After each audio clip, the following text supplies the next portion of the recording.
se tenir debout. Et si on a les yeux en face des trous, on invitera toutes les filles à danser entre la poire et le café. Merci Hugo de venir prendre le temps de nous jaser, mon gars. Comment tu vas? Ça va bien, un peu fatigué. Après le tour, j'ai tout le temps la sieste facile l'après-midi, mais sinon, ça va. T'es où, là? J'étais à la maison, j'étais à Monaco, j'ai eu la chance de finir pas loin, fait que c'était facile de rentrer chez nous après le tour. Eh bien, bravo encore, bravo. Je t'avoue que je t'ai suivi pas mal dans les échappées des dernières journées, là. Ouais, félicitations, mon gars. C'est toujours très impressionnant de jaser avec quelqu'un qui a fini le tour puis qui roule encore, pas comme Antoine qui est à retraite, là. C'est toujours... Ah, mais bon, moi, il faut que je gagne ma retraite, je suis pas aussi riche qu'Antoine, c'est pour ça que je roule encore. C'est ça qu'ils disent. Hey, merci de prendre le temps de nous parler, mon gars. Je veux savoir, est-ce que tu l'as apprécié, ce tour-là? Est-ce que tu as eu du fun sur le tour cette année? T'sais, parce que nous autres, en tant que téléspectateurs, j'ai pas raté une étape. Pour vrai, c'était particulièrement divertissant, quand même. Oui, non, c'est clair que j'ai eu du fun sur le tour, toujours du fun sur le tour. C'est une course que j'apprécie beaucoup, même si c'est extrêmement difficile. Il y a une ambiance qui est unique, il y a une façon de courir aussi qui change avec la configuration du classement général, les grandes équipes comme UAE ou Jumbo-Visma qui sont préparées en conséquence. Donc la course est différente de ce qu'on va faire tout au long de la saison, je dirais, sur le Tour de France. Après, le seul petit bémol de cette année pour un coureur comme moi, c'est qu'il y a eu très peu d'opportunités pour les échapper, puisqu'ils ont donné beaucoup d'opportunités pour les sprinteurs. Avec mon équipe, ça allait. Israël Prometech, on avait Pascal Ackermann, donc il me gardait occupé pour préparer les sprints avec lui. Mais c'est clair que je préfère. T'étais content de ça, non? T'étais content d'avoir ça. Non, mais Antoine, il haït pas ça. Toi, t'aimes-tu ça? Préparer des sprints? En fait, j'haïs pas ça, mais le fait que dans ma tête, c'est clair que je suis là aussi pour essayer de gagner une étape, de faire une échappée qui va aller au bout. Ben, chaque fois que tu fais des efforts ou tu vas au sprint, tu as un risque de chute qui peut hypothéquer ton tour. Ouais, fait que j'aime frotter, j'aime aller faire la bataille dans le final, mais c'est clair qu'il y a des risques des fois qui se prennent, qui sont plus élevés. Mais mon rôle était quand même assez tôt, donc j'avais pas nécessairement aller à 2 km à faire ou c'est dans le heat là, de la patente d'un dernier mètre. Là. En tout cas, je trouve que c'est une job de malade mental. Est-ce que t'as-tu trouvé ça difficile justement en tant que coureur d'échappée? On en a parlé beaucoup, nous, ici dans le podcast, qu'il y a comme souvent 2 à 3 courses dans une course avec le général, les sprints puis les étapes. Le fait de voir Pogačar puis Visma qui se battait quasiment pour toutes les étapes, même celles que sur papier, c'était comme écrit dans le ciel que c'était un échappé qui allait aller au bout, comme la première étape des Pyrénées.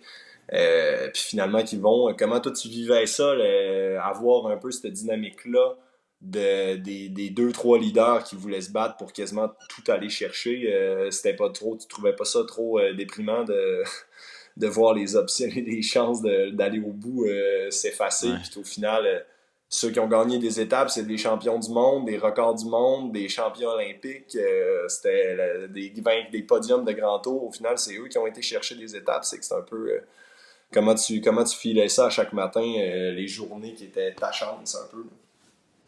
Ben, en fait, je pense que les journées qui avaient des chances pour les échapper, il y avait tellement peu d'opportunités que toutes les équipes qui voulaient aller dans l'échappée, on s'est comment je dirais ça? On s'est saboté, exactement. Parce qu'il y avait tellement d'envie que les échappées partaient jamais. L'échappée part après 80, 90, voire 100 km. Ce qui fait à peu près 30 km à contrôler pour UAE avec Nils Politz. Pas trop long.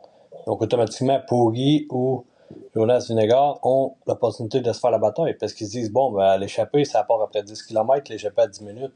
Ils vont dire, OK, aujourd'hui, on ne mettra pas d'énergie pour attraper l'échappée, on laisse ça en avant. Puis c'est réglé. Mais après, chaque échappée qui est allé au bout, ben, au final, après 2 minutes, il reste 50 km de course, ben, tu vas pas loin. C'est plus trop dur à contrôler pour eux. Là. Exact. Puis tu sais, ma perception, je trouvais que c'était un tour qui était dur. Quand je dis dur, c'est que je trouvais que les étapes étaient rock'n'roll. Il n'y a pas eu tant que ça, là, des étapes de plat, mais de plat avec peut-être une coupure de vent, il me semble qu'il y a eu. C'était tout le temps rochant, c'était tout le temps des étapes assez intenses. T'sais. Mais encore une fois, là, de mon point de vue de téléspectateur, là, je regardais et je me disais, tabarnak, qu'ils n'en ont pas eu une de break. Peut-être une au retour de la journée de la journée de vacances, là, de la journée off, de la première journée off. Mais il me semble que ça roulait à fond tout le long. Oui, ça a roulé vite. Après, il y a des étapes de sprint où normalement ça aurait dû être un peu plus relax, mais on avait un vent qui était dangereux pour les bordures. Donc les directeurs sportifs avec les oreillettes nous mettaient à pression, tout le monde était inquiet, donc ça roulait extrêmement vite. Tout le monde était nerveux, donc il fallait tout le monde dans la radio demande à ses coureurs d'aller à l'avant, donc il n'y a pas de place pour tout le monde. Fait que ça amène son lot de stress. Mais je pense que le sport tranquillement change, se professionnalise et les enjeux sont plus importants. On est de plus en plus comment je dirais ça? Ça devient de plus en plus exigeant et demandant être coureur cycliste professionnel où avant on pouvait se faire la bataille le dernier 30 km pour un sprint puis that's it. Aujourd'hui, tu veux te préparer le sprint, à 80 km à faire, les équipes montent en avant, bloquent la route, puis pendant 80 km, ils roulent 6 équipes de large, personne ne peut bouger. T'attends qu'il y ait un rond-point ou de quoi pour faire bouger le monde, pour que ça bouge. Et une place ou deux. Mais c'est dingue parce que, tu sais, de loin, encore une fois, tu sais, on se dit 60 km, 80 km avant la finale, mais il me semble que c'est un monde. Là. Je veux dire, tu sais, ils peuvent pas. Tu peux pas être concentré si tôt avant la fin de l'étape. Et pourtant, tu sais, ce bout-là de se professionnaliser, le peloton qui se professionnalise, j'ai l'impression que, tu sais, le Tour, à cette heure, il n'y a plus de. Il n'y a plus de touristes là, qui peuvent entrer dans une équipe. Là. Écoute, je me rappelle là, des tours, tu recules il n'y a pas longtemps, là, il y a 10 ans, 15 ans. Tu as tout le temps 2-3. Quand tu étais là, c'était un peu. Mais non, mais c'est pour vrai, il y a 10-15 ans, il y a tout le temps comme une couple d'équipes, une couple de coureurs, tu sais, comme, je pense qu'ils sont là pour prendre l'expérience. Là, tu as l'impression que il faut que tu sois au top. Là, on dirait que c'est du gros calibre, tous les coureurs, toutes les équipes. Oui, c'est certain. Après, moi, j'ai vu un gros changement avec l'arrivée du système de points UCI, de relégation des équipes. Antoine, il peut commenter, il était encore présent à ce moment-là. Les équipes ont un peu paniqué. Donc là, maintenant, toute l'année, toutes les courses sont importantes comme si c'est si un point, c'est de l'or. Fait que dès le début de saison, ils nous mettent la pression jusqu'à la fin octobre. Chacun a des enjeux. Donc, fait qu'il n'y a plus de petites courses, là. Exact. Les courses sont tellement exigeantes. Avant, on a connu les débuts de saison avec des courses qu'on appelait les courses de préparation. C'est qu'on avait des objectifs Paris-Nice, Tirreno, après ça les classiques. Mais les courses entre, on les abordait vraiment plus sous forme de courses de préparation, d'entraînement. Maintenant, tu t'arrives à l'Étoile de Bessèges ou le Tour de Valence, qui sont un peu les deux premières courses par étape de l'année. On fait, je me souviens, mais les dernières années, tu fais des chiffres sur ces premières courses-là. Tu as les mêmes chiffres qu'avant tu faisais sur les monuments. Tu sais, c'est dès la première course d'année, c'est full gas, puis il faut que tu sois prêt. C'est que là, il n'y a plus de courses de préparation, il n'y a plus de prêt. Il faut être prêt première course d'année, puis la gestion de l'entraînement est rendue quand même plus complexe sur qu'est-ce que tu fixes puis quand tu veux être bon, parce que à chaque fois que tu as un dossard dans le dos, il faut que tu sois à 100% ou presque. Mais c'est-tu encore le fun d'être coureur professionnel? C'est rendu trop rochant? Ça reste le fun. Honnêtement, moi j'adore m'entraîner. J'aime ça être, comment je dirais, être le processus de se préparer pour le Tour de France, d'aller en altitude, donner le meilleur de soi-même, de se préparer. Après, c'est clair que je suis pas un fan non plus de la prise de risque en course qui est de plus en plus demandante parce que les vélos sont de plus en plus performants, on va encore plus vite, on tombe encore plus vite. Donc, descendre des cols à 100, 110 km/h, tu fais quoi si c'est un flat? You're out. Mais c'est la réalité. C'est la réalité aujourd'hui. Est-ce que j'aime ça? Non. Je trouve que c'est stupide qu'on prenne ce genre de risque-là. Après, il y a des moments pour vraiment faire la course, donner un bon show, mais après ça, ça sert à rien. Est-ce que tu sens que les coureurs le ressentent, ça, cette vitesse-là qui a augmenté, que nous, dans notre vivant, là, dans les 5 à 10 dernières années, on la voit, cette accélération-là, grâce au vélo, au matériel, à l'aérodynamisme, etc. On a vu que l'UCI a changé les positions, on n'a plus le droit de s'asseoir sur notre top tube d'indescente, on n'a plus le droit d'avoir les cocottes rentrées, on n'a plus le droit de mettre nos mains sur le guidon, nos avant-bras sur le guidon pour mimer la position de contre-la-montre. Est-ce que tu sens que les coureurs sont conscients et font attention plus, ou ça va juste plus vite puis tout le monde est plus careless puis il y a des accidents encore plus grands comme on a vu au Pays-Basque, comme on a vu Gino l'an dernier, maintenant il y a des tragédies qui arrivent. Est-ce que tu sens que les coureurs sont conscients de ça, ou c'est juste plus dangereux puis c'est la job, tu sais? Moi, alors, pour ce qui est du Tour de France cette année, je pense que avec la chute du Pays-Basque, il y a une bonne conscientisation. Quand tu arrives au Tour de France, c'est le haut plateau du peloton qui est là. Il y avait un certain respect. Honnêtement, là, j'ai pas senti cette année que les coureurs se mettaient en danger entre nous. C'est sûr qu'il y a certains individus dans le peloton que, au fil du temps, tu connais bien. Mais en général, j'ai senti que cette année, on a toutes la même blacklist, hein? On a toutes les mêmes...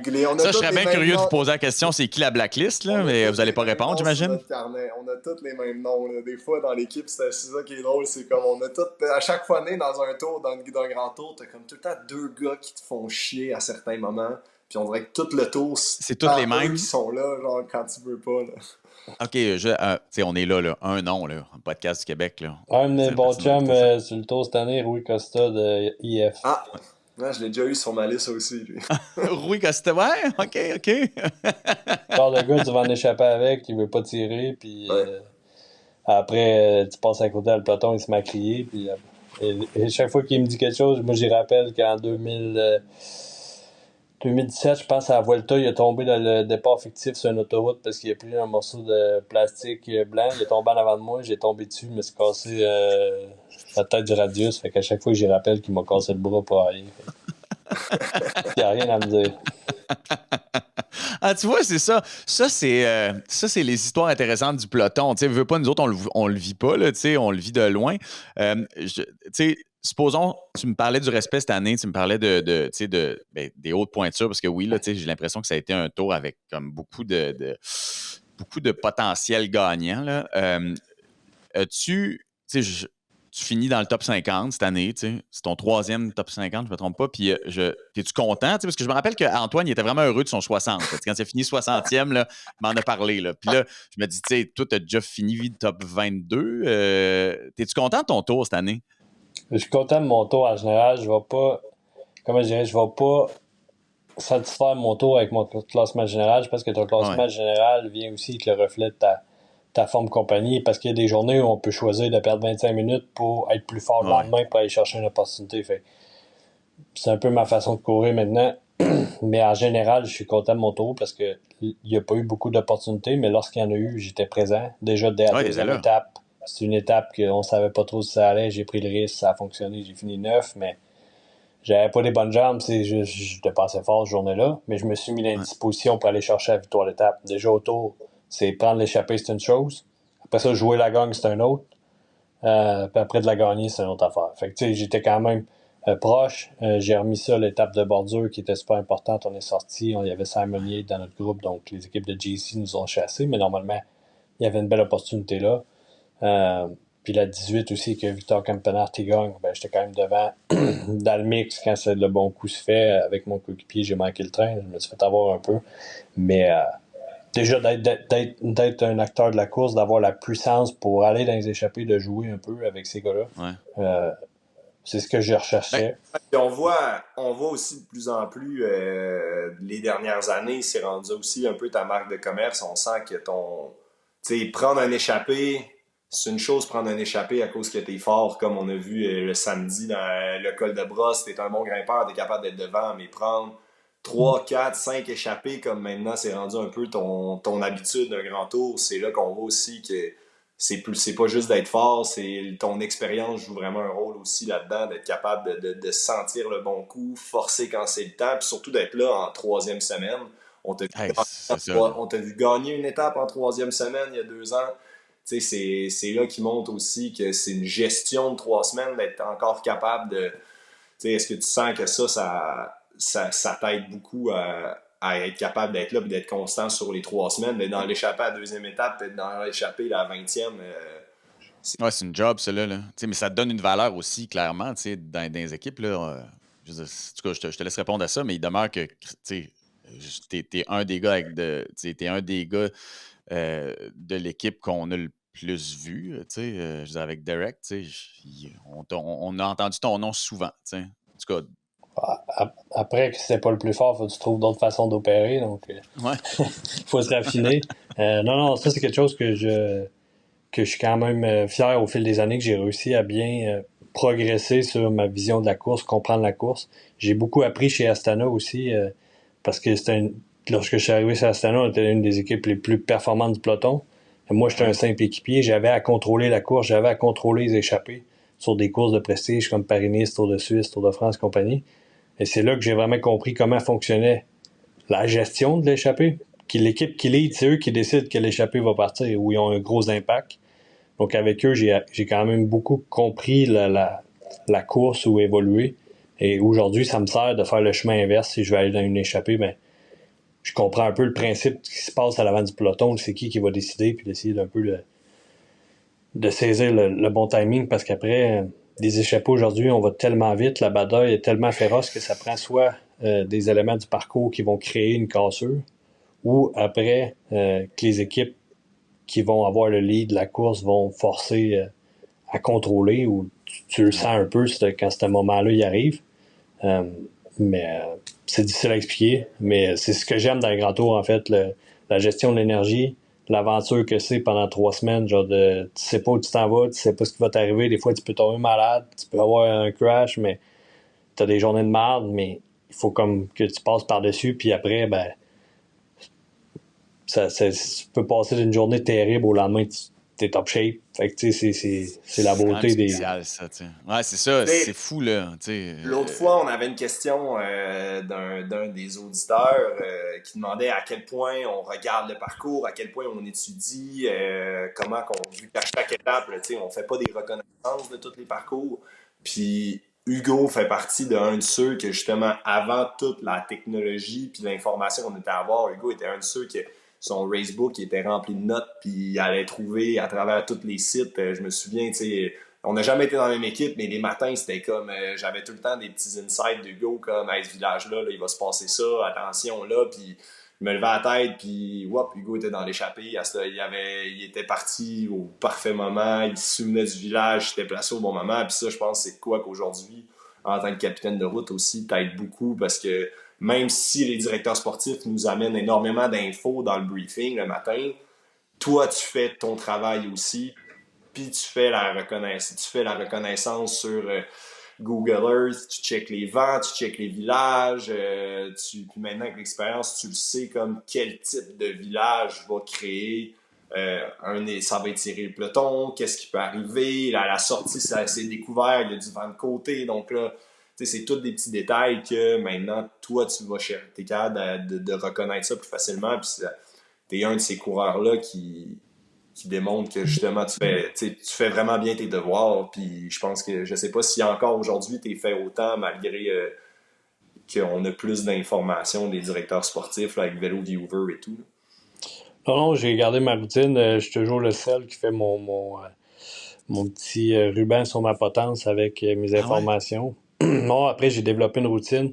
On a des outils maintenant qui s'appellent Vélo Viewer. Toutes les équipes sont là-dessus. Il n'y a pas vraiment de surprise. Là. C'est quoi ça? Ça te permet de voir les dénivelés de chaque étape? C'est un peu une reprise d'un Google Maps, par exemple, mais spécifique aux cyclistes avec le parcours qui se met directement sur la carte. Puis tu peux promener ton bonhomme, en fait, sur la map pour aller voir la vue de la route. Donc là, tu vas être capable de voir un peu... qu'est-ce qui se passe? C'est sûr que, en fait, entre comment utiliser le logiciel, vu que je suis habitué, ça me donne beaucoup d'informations sur la largeur des routes. Une route nationale en France, une route départementale. Juste avoir la carte, tu peux voir un peu si c'est sinueux, pas sinueux. Fait qu'en date 15 minutes, je suis capable de faire les 200 km de l'étape. Les directeurs sportifs vont faire la même étude, mais en fait, avec les années, je j'ai développé ma routine que j'aime mieux le faire moi-même parce que je suis visuel, puis j'ai pas de surprise. Des fois, si c'est un problème de radio ou quoi que ce soit, ou le chemin inverse, des fois, les directeurs sportifs, ils nous mettent beaucoup de stress, beaucoup d'informations, alors qu'il n'y a aucun risque. Ben, eux autres, ils pensent qu'il y a un risque. Fait que tu te fais ta propre... un peu plus calme quand tu te fais dire à l'oreillette, il reste 150 bornes, attention, pour monter, il y a un village dangereux, t'es capable de savoir comment t'es que chill pill, là, Steve, là, c'est pas le temps de remonter, c'est pas stressant. D'ailleurs, question technique, OK? Tu sais, dans votre oreillette, je peux pas croire que vous entendez tout clairement. Puis première question. Deuxième question, peux-tu t'adresser à un coureur en particulier ou c'est tout le temps toute l'équipe qui entend? Ben, tu peux en général, j'entends quand même toujours très bien la voiture, à moins qu'elle soit trop loin. Donc, le directeur sportif qui nous parle en voiture. La communication est relativement très claire. Entre coureurs, c'est plus complexe. Quand quelqu'un va parler dans sa radio, des fois, si moi je parle, ça veut pas dire que mon chum qui est à côté va bien comprendre. C'est pour ça qu'on demande à la voiture derrière de répéter. Mais tu peux pas parler confidentiel à quelqu'un, c'est une ligne ouverte que dès que tu communiques, tout le monde entend. OK, quand même, c'est assez complexe parce que tu peux pas, quand tu encourages, parce qu'on entend les fois les directeurs sportifs encourager à la ligne, ça fait que ça veut dire que tous les coureurs l'entendent là, quand ils crient comme un débile dans le. Bon, quand t'entends crier à la ligne, t'es content, je pense. Quand t'entends Yeah! Je pense que tout le monde est content d'entendre ça. Hey, non, j'aurais une dernière question pour toi parce qu'on veut pas t'étirer trop longtemps. Là. Faut que tu ailles refaire ta sieste, mon gars, on dirait qu'on va te perdre. Là. Tes parents sont chez toi. J'ai salué en même temps. Je voulais savoir comment, je pense, c'est un de tes premiers tours que t'as un leader qui tient au classement général jusqu'à la fin. Je sais qu'avant, chez Astana, t'avais Fuglsang qui arrivait un peu tout le temps des merdes en première semaine, puis que le général était passé par la fenêtre. Fait que là, de te battre jusqu'à la fin, en fait, vous êtes parti pas tant avec une idée de général, puis finalement, ça s'est évolué. Moi-même, j'y croyais pas. Non, c'était le premier à dire qu'il fallait qu'il scanne Derek. Chapeau, je suis désolé, j'aurais jamais bêté que t'aurais fait ton top 10. Mais c'est beau de voir ça. Comment toi, t'as vécu ça de finalement, là, en troisième semaine, d'être encore avec ce rôle-là, à défendre un top 10? En fait, nous autres, c'était cool parce qu'au final, je pense que les 2 premières semaines, même Derek, il ne croyait pas nécessairement. Donc, on n'avait pas à frotter les premiers jours de course. Ouais. Tu sais comment c'est stressant. On n'avait pas nécessairement à s'occuper de lui à fond. Il a fait sa course par lui-même, puis il n'a jamais perdu de temps. Fait que chapeau à lui parce qu'il n'y avait pas nécessairement l'équipe dédiée à lui, mais il est tout le temps arrivé devant sans embûche. Fait que c'est ça, pour un coureur comme moi, c'est ça qui est stressant au début. C'est obligé de mettre toute ton énergie pour protéger ton coureur pour pas qu'il perde de temps sur des chutes ou vice-versa. Puis nous, on a commencé vraiment à être focus sur le classement général avec Derek après les étapes dans les Pyrénées où il a bien performé sur le 2e week-end. Fait qu'on il restait juste la 3e semaine. Puis la 3e semaine, c'était de la grosse montagne. Fait que pour nous, c'était encore mieux parce que c'était encourageant. On restait avec lui, on pouvait être bien placé aux avant-postes du peloton pour les descentes, les montées parce qu'on avait un classement à défendre. Et je pense que tout le monde dans l'équipe, on a un peu commencé à y croire en même temps, puis ça nous a rendu meilleurs pour finir le tour fort, pour essayer de l'épauler au maximum. Puis non, ça a juste tiré tout le groupe vers le haut à repousser un peu ses limites en montagne. Si t'as pas de leader, des fois, tu peux dire, bon, cette colle-là, j'ai pas besoin de me battre tout tant que ça, je vais arrêter tout de suite, puis m'en finir à 25 au lieu de 15 minutes ou 45 minutes. Tu vas toujours t'accrocher à un 3-4 km de plus. Ce qui est le plus loin que tu es capable d'aller à ses côtés, le plus, si jamais il arrive de quoi, tu peux le ravitailler, tu peux le soutenir. S'il y a une attaque et tu es encore là, c'est que ça pousse un peu, ça donne le petit 5% de plus à tout le monde quand tu as un objectif comme ça. En tout cas, bravo, là, parce que, comme je dis, Antoine, il croyait pas. Clairement, il a tenu toute la course à peu près à cette position-là, ce qui est assez exceptionnel avec le TT de la fin aussi. Il a fait une super perfo. Puis, en tout cas, va te coucher. En attendant, je voulais te dire que je pense que j'étais aussi excité de la victoire de la 35e de Cavendish que du fait qu'on t'a vu féliciter Cavendish en premier, quelque chose de même. Là. Pris un screenshot, j'ai 12 ans. Mais, fait que j'étais là, oh mon Dieu, c'est Hugo! Fait que ça avait l'air d'être malade mental cette journée-là, quand il a gagné. On dirait que tout le monde du cyclisme s'est retourné vers lui, puis ils ont comme fait, c'est dingue, on en profite avec lui. C'est assez rare quand même, là, ce genre de situation-là. Mon Dieu, je pense que tout le monde est heureux. Ma dernière question, c'était-tu vraiment trippant sur cette ligne d'arrivée-là? Ouais, je pense que c'était spécial pour des coureurs comme moi, que ça fait longtemps qu'ils sont là aussi, qu'on a vu. Ouais. Cavendish a eu des années difficiles. Il a rebondi avec Quick-Step à l'époque en prenant 3 ou 4 étapes que j'ai tellement gagné que j'ai oublié. Puis après, la dernière, l'année passée, il était passé vraiment pas loin aussi. Il y a eu un saut de chaîne, cassé la clavicule fini. Puis en plus, il a réglé ça vite après 3 étapes. Je pense que tout le monde était content. Et heureusement que c'était Cavendish, que c'était historique, parce qu'il est parti un peu de la droite pour aller finir à gauche. Si c'était pas aussi historique, d'après moi, Cav, il l'aurait pas gagné, celle-là. Mais il y a eu un peu de comment je dirais ça, de frustration de certains là-dessus. Là. Moi, je connais bien Mads Pedersen aussi, qui est tombé, qui s'est pété l'épaule. Là. Ouais. J'étais un peu déçu, mais non, Cav, je pense que c'est une de ses qualités aussi. Les gens l'apprécient beaucoup. Il connaît beaucoup de monde dans le peloton, puis il est tout le temps vocal à remercier. Puis tout le monde, en général, était content. Quand tu réfléchis à ça, 35 étapes au Tour de France, c'est impressionnant. Ouais. C'est sûr que là, il y a... Ouais, il y a Pogacar, à mon avis, qui va venir dans la batte dans 3 ans. Là, mais il peut le faire aussi, là, mais...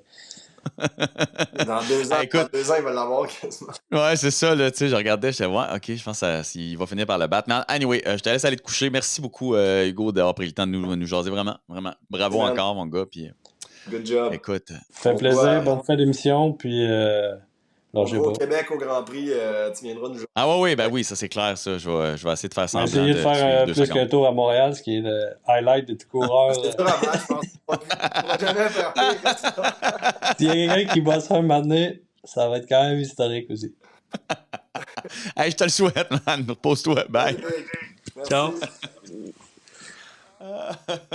C'est tough, hein, le Grand Prix de Montréal, quand même, de faire... tu sais, à chaque année, c'est tout le temps la même affaire, là. Hey, welcome back en ville, mon gars. Je vois que t'as encore des pansements partout. Ouais, mais c'est parce que les mains, c'est bâtard, là. Je me suis tellement magané les mains dans ma vie, puis ça guérit vraiment pas vite si t'es protèges pas. Fait que là, bravo. Je suis plus bandé que... Bandage. J'ai plus de bandage. Ouais. En tout cas, c'est pour toi, là, je te dis ça. Que ça a l'air, là. C'est juste pour que ça guérisse vite. T'as vu mon beau Bessic? Ouais, les Grands Prix, c'est tough. C'est très tough, cette course-là, parce que c'est tough, puis c'est stressant, puis c'est tough pour nous aussi. Puis quand on revient, on aurait toujours à cœur de gagner. Puis ouais, c'est Hugo. Hugo, je pense, quand il a fini, quand il a abandonné après un tour... C'était l'année qu'il avait gagné sur le tour. Il a enchaîné tout de suite après le tour au Tour de Norvège. Il avait fini top 5 ou sur le podium au général. Fait qu'il il avait étiré la sauce de sa forme du tour avec toute la médiatisation qu'il avait pu avoir puis les retombées de tout ça. C'est que je pense après, il y a eu un gros coup de frein à main. Puis, tu sais, quand la course, surtout à Montréal, si t'es pas en forme, ça pardonne. Hey, c'est tough, hein? Elle doit être tough, là, tu sais. Ça pardonne pas, puis je pense que cette année-là, ça a été le départ le plus rapide que moi, je pense que j'en ai fait 10 des Grands Prix, puis c'était le départ le plus rapide que j'ai vu. Ouais. Donc, tu sais, tu pouvais pas y échapper, là. Pour vrai, c'est le parcours qu'on fait tout le temps. Là, ceux qui roulent à Montréal, on finit par tout le temps faire à peu près ce genre de circuit-là quand on roule. Puis, c'est déjà tough là, dans une ride du dimanche relax. Là. En peloton, là, ça doit être l'enfer. Ouais, en première bosse, à froid, tu pars ça à 500 le U-turn, là. À 500 watts de moyenne et plus pour la montée, ça réveille. Je veux pas me péter bretelles, mais tu vois ici. Là. Ouais. Attends, je vais... C'est... Avec ça, tu penses que tu vas le monter en combien, tu penses? Je suis allé chercher hier. Krypton Pro. Et tu m'avais dit, tu vas voir entre ton vieux Villiers, qui est encore très bon, hein, entre ton vieux Villiers, puis ça, tu vas voir la différence. C'est assez impressionnant en 10 ans. Là, j'ai l'air d'un vieux bonhomme. Ouais. C'est assez impressionnant, même si, tu sais, visuellement, ou en tout cas, tu te dis, c'est très similaire quand même, là, comme technologie. Puis là, je suis monté là-dessus, puis j'ai juste fait une demi-heure hier parce que j'avais pas le temps, je travaillais, puis là, tu sais, je fais mon podcast, puis là, j'ai comme mes enfants, puis je suis capote, puis je me dis, mon Dieu, comment je vais faire pour rouler aujourd'hui, mais je veux rouler. La petite 30 minutes où est-ce que je montais 3 fois Camillien, je me suis dit, Ah, quand même, hein? C'est pas la même patente. Non, c'est pas pareil. C'est pas pareil. Ben, juste le rapport des vitesses est différent, là. Ouais. C'est comme, tu t'arrêtes pas de Que toi, trouver t'es des changé vitesses. au-dessus du cadre, c'est ça, au-dessus du Ben porte-bouton de ouais. vitesse. J'étais quand même avec du Campi, là. Ça allait super bien. Sauf que je comprends ça. Je comprends là, ce que c'est. Pour être très honnête, j'avais des doutes. Puis là, je fais comme, ben, tu sais, dans ma tête, là, cloc, cloc, cloc, tu sais, mécanique, cloc, cloc. C'est la même affaire que cloc, cloc, cloc. Tu sais, je veux dire, c'est la même je les commande, là. C'est pas comme si tu sauvais du temps ou je comprenais pas là, le principe, tu sais. Mais c'est le rapport des vitesses, tu sais. Puis après ça, tu as 12 vitesses là-dessus, c'est comme complètement autre chose, là. Tu sais, je suis monté sur un 48-33, je pense, visiblement pour les vieilles personnes. Ouais, puis ça fait mal. C'est pas moi qui ai choisi, là, puis j'étais là, ah, mon Dieu! C'est fantastique. Tu sais, que là, je monte, puis Camille vient, ça va mieux, je me sens bien. Mais tout ça pour dire que c'est quand même une Christ bête de B6. Cette affaire-là, c'est beau, là. Ça roule. T'avais-tu un skin suit écaille avec ça? Non, il n'est pas arrivé mon skin suit écaille, mais il faut que je perde du poids, là. Hey, gars, calme-toi. Une chose à la fois. Une chose à la fois. Là, je suis dans un processus de me remettre dans le monde du vélo, là.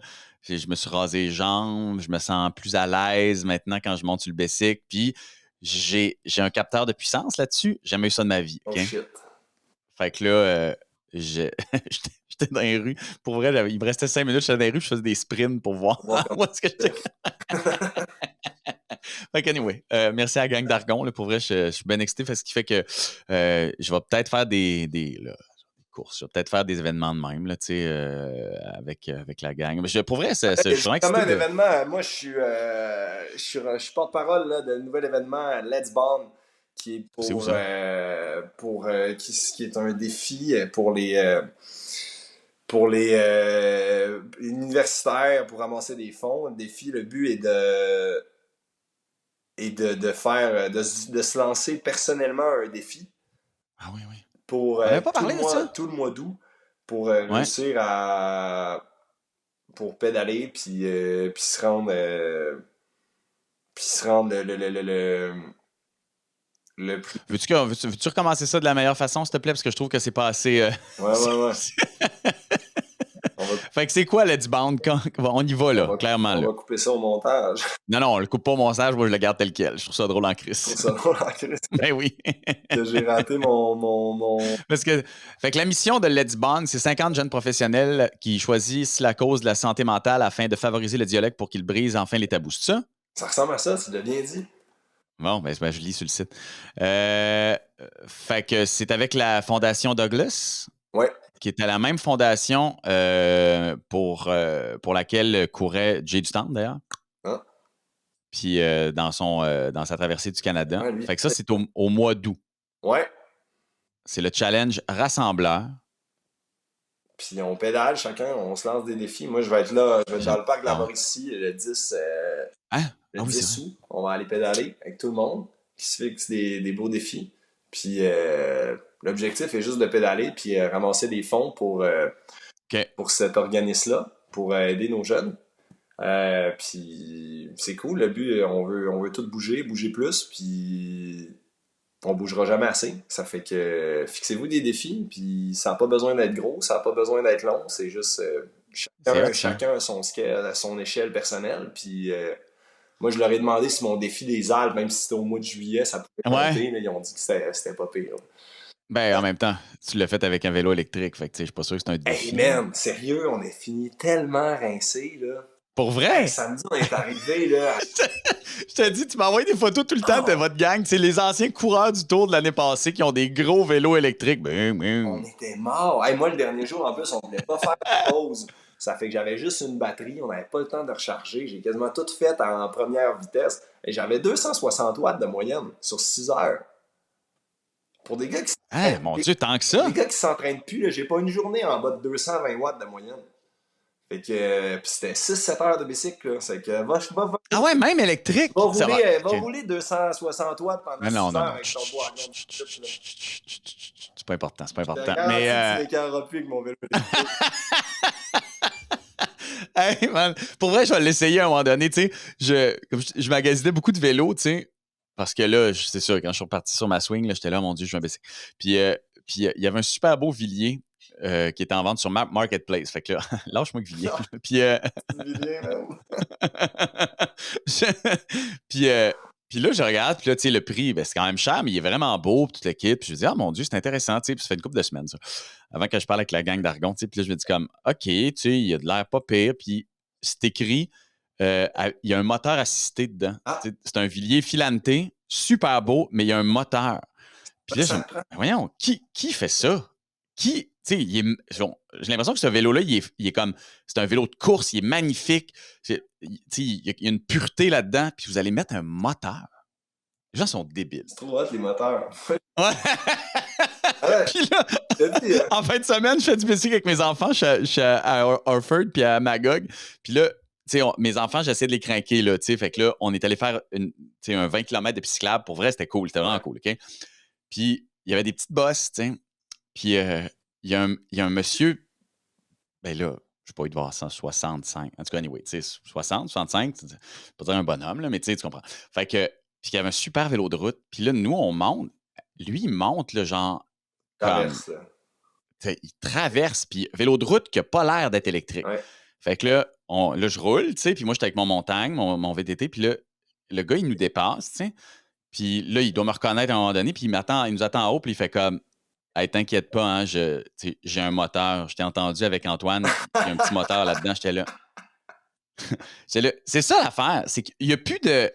Tu peux plus te comparer, tu peux même plus évaluer. Fait que tu fais comme, ah mon Dieu, le bonhomme, il pédale en salle. Puis là, finalement, non, il y a un moteur, ça paraît pas. J'étais comme, OK, il n'y a plus rien qui vaut rien, man. Je pense maintenant, quand tu te dépasses, les gens, puis tu as un vélo électrique, il faut que tu le dises. Inquiétez-vous pas, j'ai un vélo électrique. Ouais, c'était pas le choix, parce que pour vrai, là, c'est limite insultant. Ça peut briser des rêves, sinon, là.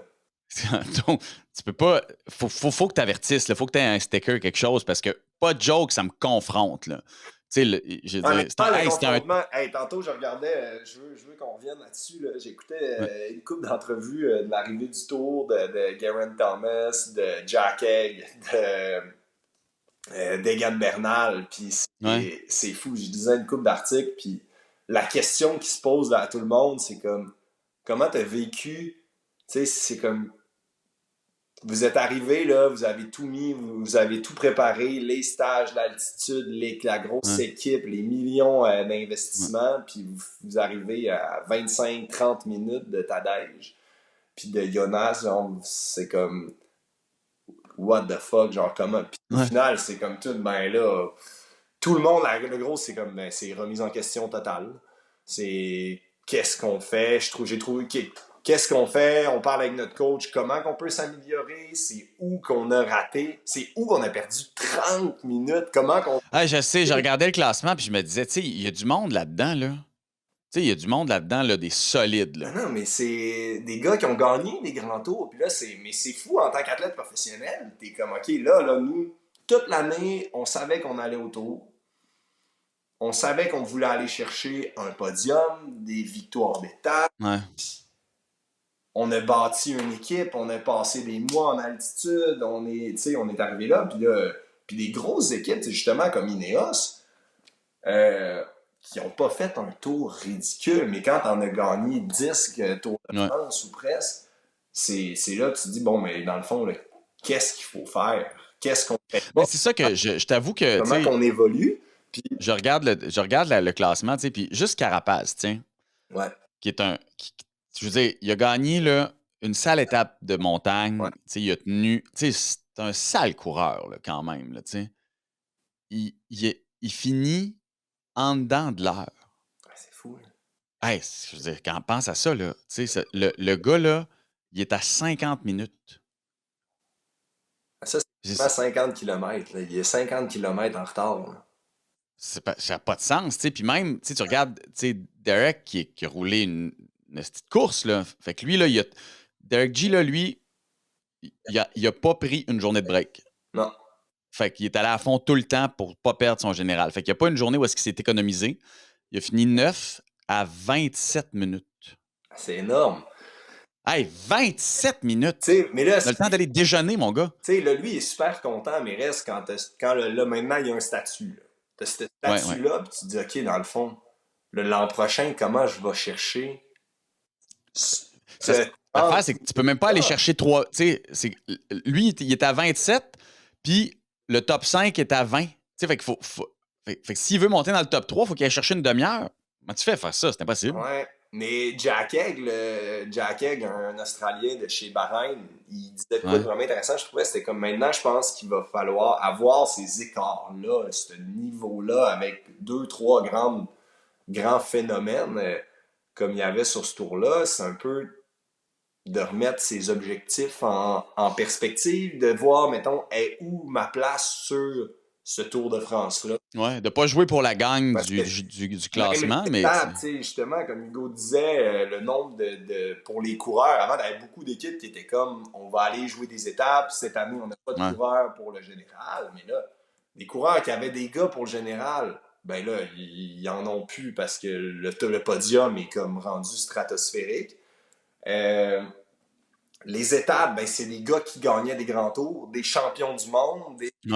Fait que, mettons, des coureurs comme Hugo, comme moi j'étais, puis d'autres coureurs qui étaient comme Jack Egg, qui est au-delà, qui a déjà fait un podium sur la Vuelta. Ouais. Mais là, c'est comme, comment je fais ma préparation? Je peux pas aller chercher 1h30 l'an prochain. Là. Non, mais c'est ça, c'est pour ça, c'est que... Même les étapes, c'est comme si c'est tellement une fine partie de coureurs qui peut aller gagner, c'est que là, ça va être... Je pense que ça fait comme 2-3 ans là, que c'est de plus en plus cette nouvelle réalité-là, qu'il y a de peu de gens qui peuvent gagner. Fait comment, en tant que coureur, en tant qu'équipe, là, c'est les structures au complet qu'il faut qu'ils se remettent en question. C'est comme qu'est-ce qu'on peut faire pour rivaliser. Mais d'un sens, je pense que c'est une bonne chose. Comme c'est de plus en plus, le sport est rendu élevé. Comme Hugo parlait tantôt, c'est rendu difficile, c'est rendu extrêmement demandant, mais extrêmement professionnel. C'est stimulant parce que c'est comme, OK, eux, qu'est-ce qu'ils font? Pourquoi il est bon comme ça? Pourquoi il y en a quand même d'autres qui sont vraiment bons? Comment on réussit, nous, en tant à encore évoluer en tant qu'équipe, en tant que coureur? Il y a Geraint Thomas qui parlait beaucoup de aussi, tu sais, si en tant qu'équipe, tu as ce grit-là, tu as encore l'envie de performer, il y a une ambiance, puis tu as encore ce noyau-là de donner 100%, ben tu sais, tout la côté se travaille. Tu es capable d'aller chercher plus de knowledge, tu es capable d'aller t'entraîner mieux. Ça, c'est... Si tu as l'envie, tu es capable. Lui, il était de l'idée de comme si tu es motivé, puis toute l'équipe, il y a ce bon groupe-là qui est dédié à donner 100%, ben tu vas pouvoir... Tu peux encore t'améliorer. Le reste, c'est comme juste des détails. Fait que... Mais c'est pas juste... C'est ça l'affaire, c'est que la réalité, c'est... Tu sais, regarde ton ancienne équipe, tu sais. Ouais. Je veux dire, hey, ils n'ont pas été... Je veux dire... Ouais, invisible. C'est le pire tour. C'est leur pire tour depuis 2010, je pense. Hey, tu sais, il n'y a rien, là. Il n'y a rien, là. Tu sais, je veux dire, Godu explosé première journée, quasiment. Ils se sont quasiment résignés à faire des échappées publicitaires, là. Puis encore, là, tu sais... mais là, puis tu sais, ça, moi, je suis super proche du directeur de la performance d'équipe. Je peux pas imaginer là, ce qui se peut les prochains mois, là, le casse-tête qu'il faut qu'il se fasse dans sa tête. Après, eux, l'équipe, sont aussi contraints à...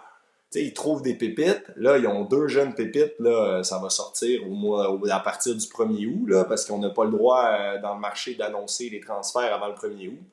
Mais tu sais, ils réussissent à trouver des jeunes pépites qui ramassent dans l'équipe école. Ils les signent à un bon prix sans être trop cher. Mais là, s'ils performent, l'équipe, en étant français, avec le système français, les charges sociales, tu sais, mettons un salaire de 100 000 te coûte quasiment 200 à l'équipe. Donc, un salaire de 1 million t'en coûte 2. Puis à un moment donné, t'es rendu limité.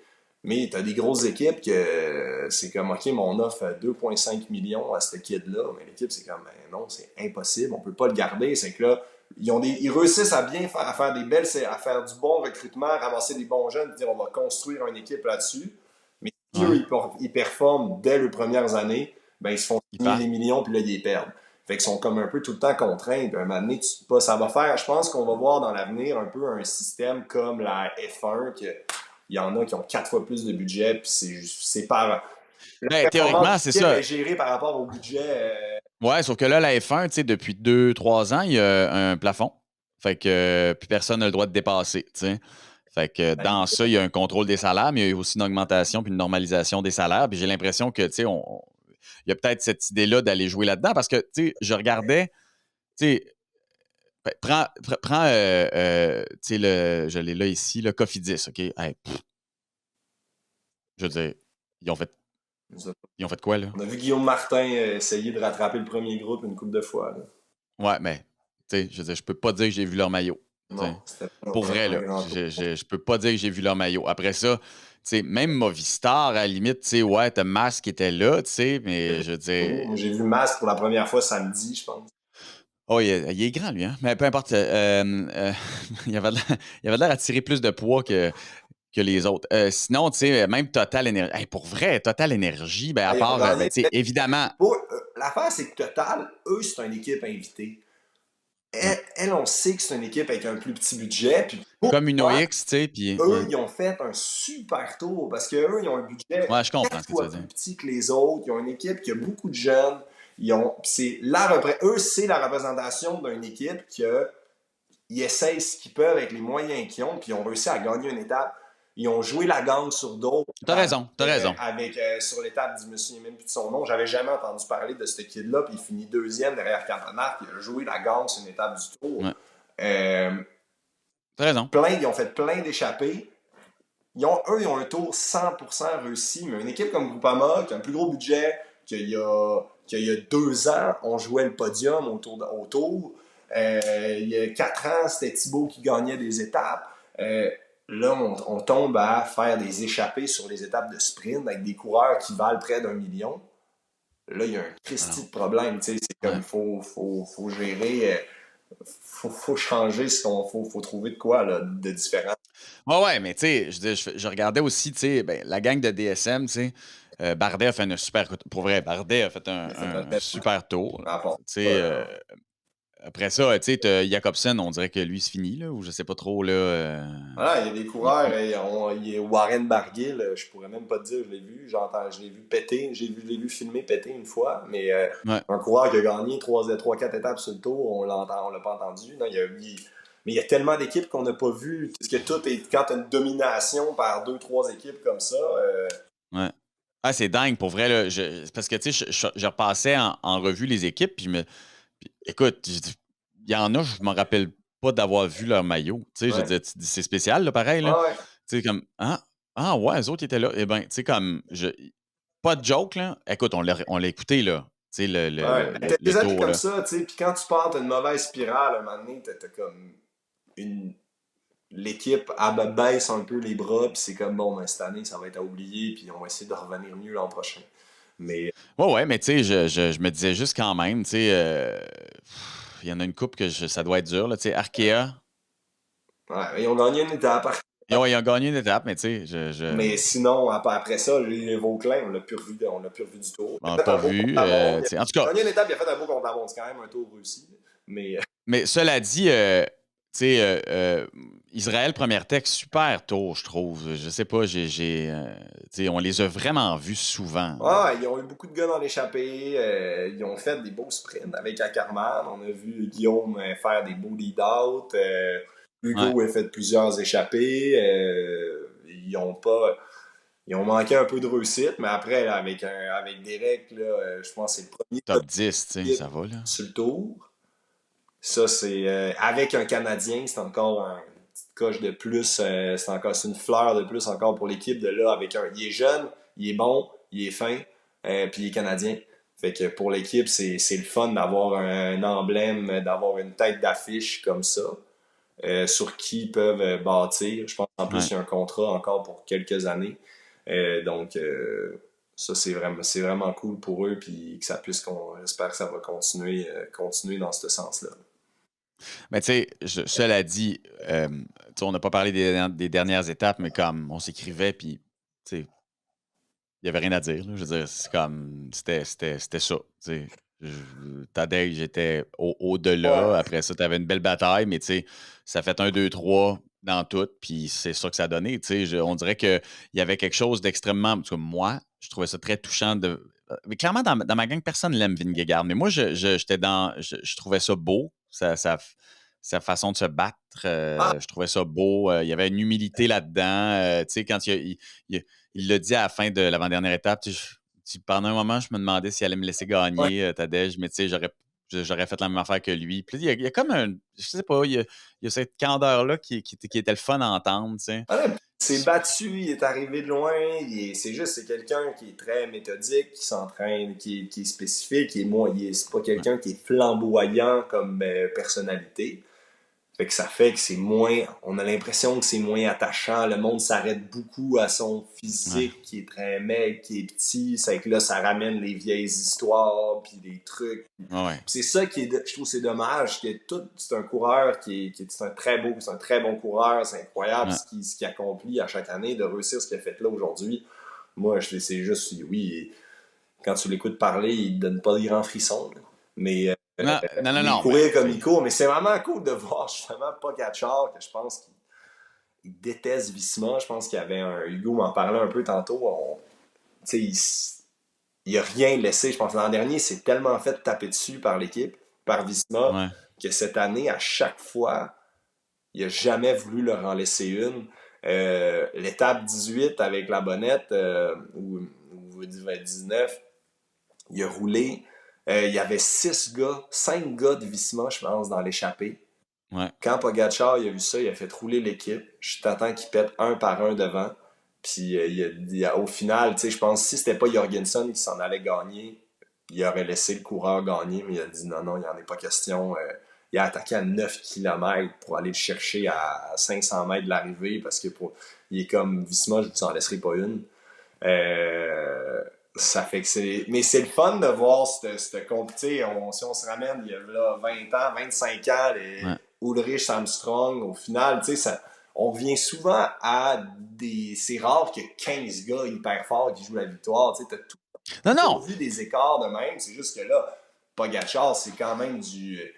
C'est une classe à part. C'est la trame de Merckx, là, je pense, dans 30 ans, Pogačar, on va parler plus de lui qu'il va avoir battu tous les records d'Eddy Merckx. Puis ça fait depuis Eddy Merckx qu'on n'a pas vu quelqu'un capable d'accomplir. Ouais, tu penses? Je suis sûr. Là, déjà, il est capable de gagner tous les monuments. Il y en a déjà 6 en poche. Il a 26 ans. Il y a 3 Tours de France, un Giro, un podium de Vuelta. Il y a 16 victoires sur le tour. Puis il y a 25 ans. Là. Fait que, il a gagné plus d'un quart du Tour de France cette année.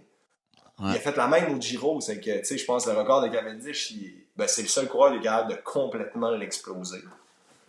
Ben, clairement, à l'âge qu'il a, il faut voir comment il est capable. Parce que, faut voir comment il est capable de continuer. Je regardais quand même ils sont faits sur des shapes similaires, le Pogačar puis Vingegaard. Quoique Vingegaard, je pense qu'il pèse 128 livres. Là.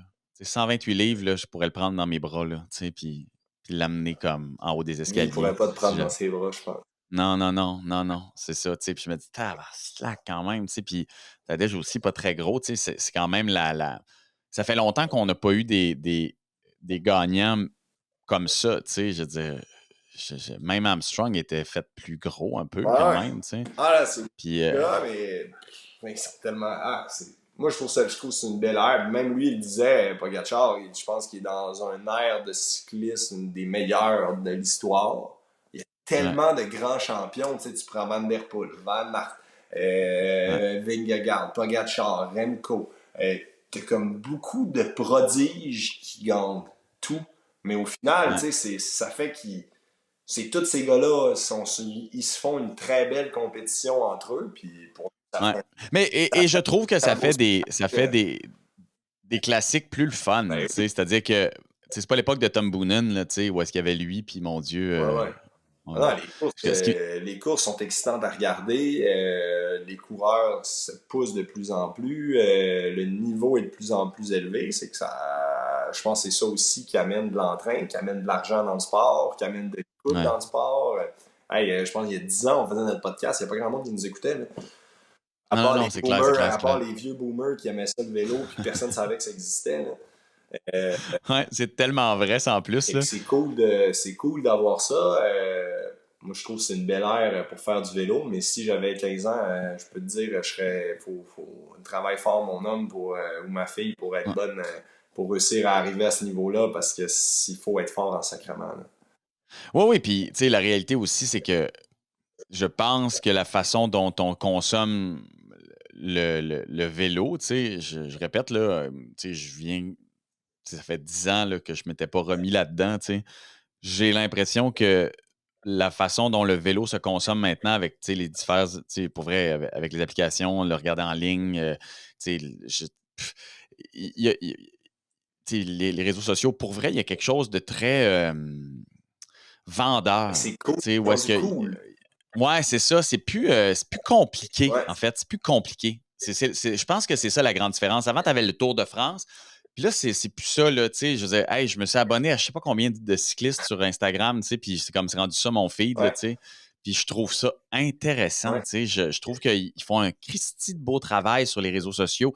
Ils font un beau travail de marketing aussi, puis ça devient tellement important. Puis tu sais, des fois, tu peux faire comme tu sais, à quoi ça sert, tu sais, mais c'est utile dans la façon dont on s'attache aussi aux différents coureurs. Puis, Christy, au matériel, hey, j'avais oublié à quel point c'était une patente pour vendre du stock. Tu sais, je peux pas te dire à quel point je passe du temps là, à magasiner des affaires que je m'achèterai probablement pas, mais que je magasine pareil. Tu sais. Voilà. C'est assez malade mental. Le Là. sport, quand... non, mais c'est hot. On est dans un bel air de vélo, puis on continue d'écouter ça. Là, c'est fini le tour. Qu'est-ce qu'on va faire? Oui, mais on va quand même se parler. Tu sais, on va faire les Grands Prix. Les moi, Olympiques dimanche prochain. Ouais. Ouais, fait que ça, on va en faire un, au minimum pour ça. Olympiques. Oui, puis je vais te jaser aussi de mon expérience de rouler avec des 30 mm, parce que oui, je suis devenu maintenant un adulte, fait que je roule avec des 30. Alors, je sais pas si tu sais à quel point là, ça change de mes 23. Le look, surtout, quand tu regardes ta roue, c'est pas pareil. Hey, c'est pas la même affaire, là. J'ai l'impression de rouler avec, tu sais, comment on appelle ça, les fat bikes. Ouais. J'ai l'impression de rouler avec un fat bike, tu sais. Et pourtant. Fait qu'il y a plein d'affaires à se dire. On prépare de quoi avec les Grands Prix cyclistes? Ça va être le fun. On prépare de quoi avec... hey, j'ai l'impression qu'on n'arrêtera pas. La réalité... Je pense qu'on n'arrêtera pas. Ouais, c'est ça. La réalité, c'est qu'on n'arrêtera pas, puis ça me tente moins que je pensais de retrouver Louis puis parler de hockey. Je le dis là, j'espère qu'il est... je vais le voir tantôt, là. Je vais lui dire la vérité. Faire votre newbie qui ne connaît pas aussi, si vous voulez. Ouais, Faudrait que moi, je me fasse initier au hockey parce que c'est... Ah ben oui, tu n'auras pas le choix, tu viendras une couple de fois, là, mais comme je te dis, je vais être très honnête avec lui. Là, j'ai vécu quelque chose cet été. Là, je trouve que c'est plus intéressant pour l'instant. Cela dit, je m'ennuie du Canadien. Fait que dès que ça revient, là, je vais te recrinquer là-dessus. C'est bon. Puis, cool, ben, hey, c'était un beau mois de juillet. Ouais, c'était vraiment trippant. Merci aux gens qui nous ont écoutés et posé plein de questions. Ouais, puis d'ailleurs, tu sais, c'est drôle parce que dans les derniers commentaires, il y en a un qui nous demandait j'aimerais ça avoir un petit 15 minutes avec Hugo Hull. Fait que ça, c'est fait. Il y a quelqu'un qui nous écrit, Renal, qui nous disait hey, c'est la 54e édition du Tour de l'Abitibi. Tu l'as déjà fait, hein? J'ai fini 5e, je pense. Toi, toutes mes félicitations. Toutes mes félicitations. C'est en 2007. Ah mon Dieu, 2007, ça fait 15 ans, 14 ans, 17 ans, t'avais quel âge? J'avais 16-17 ans. Écoute, on va continuer anyway, puis on se reparle bientôt. Là. La semaine prochaine, on s'en fait un, c'est les Olympiques. Il y a tout le temps de quoi dire. Fait qu'on se reparle, mon gars. Yes! Hey, salut, puis on essaie d'aller rouler ensemble. Ciao, ciao.